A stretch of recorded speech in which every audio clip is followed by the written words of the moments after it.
Okay, guys, it's been a while since I first saw you. No, I'm just kidding. Please don't unclick. Please don't unsubscribe. But it has been a while since we first covered anything Donald Trump. In terms of his own appearances or interviews, of course, we're always slam dunking on his lies and stuff. But he recently did do a Meet the Press interview where, as now he's won the election, I think it could be insightful to see what he's saying that he's going to do now versus what he was saying when he needed to win the votes, right? So let's line him up and knock him down how we always do. Let me ask you about some of your other promises on this topic. You've promised to end birthright citizenship on day one. Is that still your plan? Yeah, absolutely.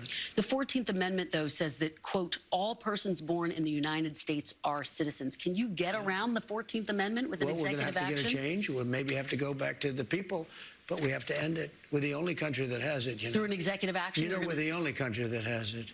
Do you know, if somebody sets a foot, just a foot, 1 foot, you don't need to, on our land, congratulations, you are now a citizen of the United States of America. Yes, we're going to end that because it's ridiculous. Through executive action?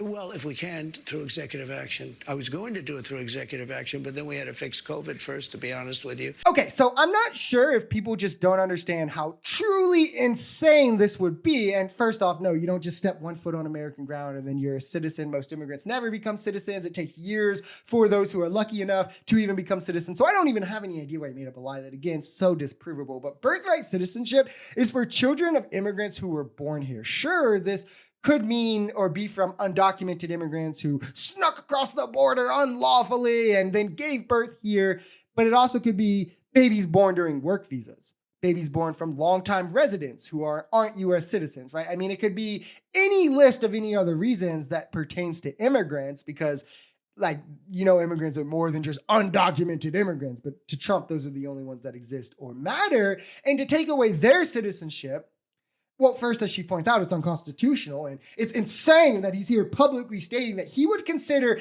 executive action to go against the Constitution. Does this sound alarms for anybody? Party of the Constitution, remember? And you have to think, like, it's not like this just affects new babies or like, oh, well, this baby's not going to have the opportunity that they once would have. But there's adults that this would affect. There's who have lived here their entire lives, that America is all there's no. There's kids in school who have grown up here their entire lives. These are people who are, by every sense of the word, Americans. They were born in America. They only know American culture. They live American culture. They speak English, etc. I mean, these people could now be at risk of deportation just because Trump wants his racism to reach through generations. I mean, it's wild. Like, he can't just go after undocumented immigrants. No, he has to think about the Alien Enemies Act to go after any citizen born in another country. Now he has to go after birthright citizenship for citizens that, you know, their parents weren't citizens. Like, when does this stop? I want to delve into one of your signature promises on the campaign trail, which was to end inflation, to lower prices. You are now proposing tariffs against the United States' three biggest trading partners. Economists of all stripes say that ultimately consumers pay the price of tariffs. I don't believe Can it. you guarantee American families won't pay more? I can't guarantee anything. I can't guarantee tomorrow. But I can say that if you look at just pre-COVID, we had the greatest economy in the history of our country. And I had a lot of tariffs on a lot of different countries, but in particular China. We took in hundreds of billions of dollars, and we had no inflation. I mean, come on, doesn't this give the game away? He literally won't even say, like, yeah, I guarantee they won't raise your prices. I'm saying they won't because they absolutely won't. It's just, we can't really believe economists, can we? Which, like, I mean, on what grounds here? Trump has bankrupted multiple businesses and left office with negative GDP, deflation, the first person to lose jobs since Hoover. Macroeconomics clearly is not his strong suit, but even the defense he's trying here just doesn't work. First off, reports have been done into his 2018 tariffs, and they cost our economy over $100 billion. 100% of these costs were passed on to consumers. And we then entered a manufacturing recession in 2019 directly because of these tariffs, which lost people jobs, and prices did increase because of the tariffs. We saw some in the interim, like immediately, but then we also saw some in 2020 as the largest CPI increase outside of a recession was in 2020, which was due to a combination of the pandemic and tariffs causing these supply chain shocks. And as to the best economy pre-pandemic, he largely just kept the line, or actually barely underperformed in most metrics, barely underperformed Obama until fumbling COVID, where you can see that he clearly just inherited a good economy. There is no policy you can look at, you can point to, and then draw a one-to-one line from he passed this policy, this is what was in the policy, and this is where it led to an economic change that was different from the trend that particular statistic was already on. You see this one on unemployment, with wages, with GDP, with jobs. Trump did not change the trend of any of that, or where he did actually is his tariffs and tax cuts actually cost about 250,000 jobs pre-pandemic. So the only economic trend that he changed was employment, and it was negatively. So we had 11,000 and 13,000 different estimates, 13,099 murderers released into our country over the last 3 years. They're walking down the streets, they're walking next to you and your family, and they're very dangerous. The 13,000 figure, I think, goes back about 40 years. No, it doesn't. No, That it's within the 3-year period. figure. It's during the Biden term. No, that was a fiction that they put that out. This was done by the Border Patrol. It's 13,099, and it's during the Biden period of time.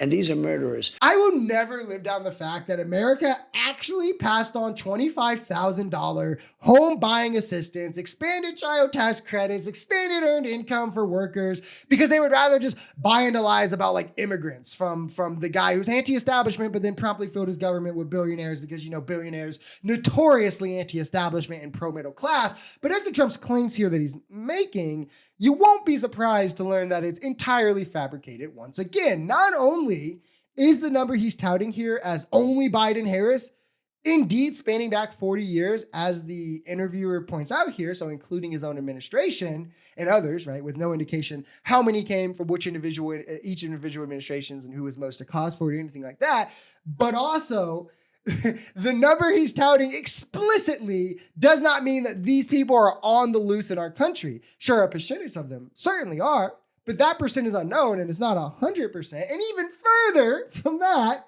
the non-citizens in this report he's citing include those who were here on work visa or had permanent U.S. residency and then committed a crime once they were in the country. So it's not even undocumented immigrants sneaking across the border who had committed murder or sneaking across the border and then committing murder. So keep in mind, what he's talking about here is a problem that is actually a fraction of a fraction of a fraction of the problem that he's stating it as, and was a problem under him as well, where he's pretending it was only under Biden. But because nobody, especially in his base, values facts, people just buy into the propaganda because it aligns with their paranoia or their feelings, right? Like, this is how I'm saying, like, this election was one of vibes, not facts, because none of what he's saying is true. But people hear this and they're like, yeah, you know, it's not billionaires that are keeping me from buying homes. It's not BlackRock CEO billionaires buying up empty homes, right? It's not the corporate CEOs who are having record profits as they refuse to raise my wages. It's not any of these people to blame. No, it's the immigrants.